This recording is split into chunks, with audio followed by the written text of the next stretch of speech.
ہر غذا کی کوئی نہ کوئی تاثیر ہوتی ہے۔ رزق حلال کی اپنی تاثیر ہے اور رزق حرام کی اپنی نحوست ہے۔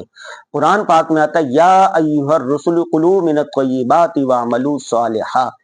رزق حلال سے عمل صالح کی توفیق ملتی ہے اور حرام کھانے سے نحوست ہوتی ہے اور برے اعمال کرنے کا جی چاہتا ہے۔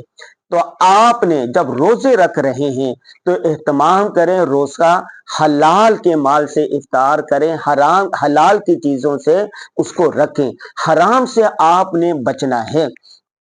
حدیث پاک میں آتا ہے کہ ایک آدمی ہے بیت اللہ کا غلاف پکڑا ہوا ہے، لیکن اس نے لباس حرام کا پہنا ہوا ہے، لقمہ حرام کا کھایا ہوا ہے، اس وقت بھی اگر وہ اللہ اللہ کر رہا ہے تو اس کی دعا قبول نہیں ہو سکتی، دعا قبول نہیں ہو سکتی۔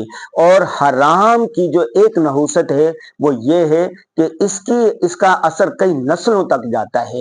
آپ اپنی اولاد کو رزق حلال کا لقمہ کھلائیں اور کوشش کریں کہ آپ کا کاروبار، آپ کی فیکٹری، آپ کا رزق، آپ کا کاروبار، ہر چیز جو ہے نا وہ حلال طریقے سے ہو جائے، حرام سے بچیں۔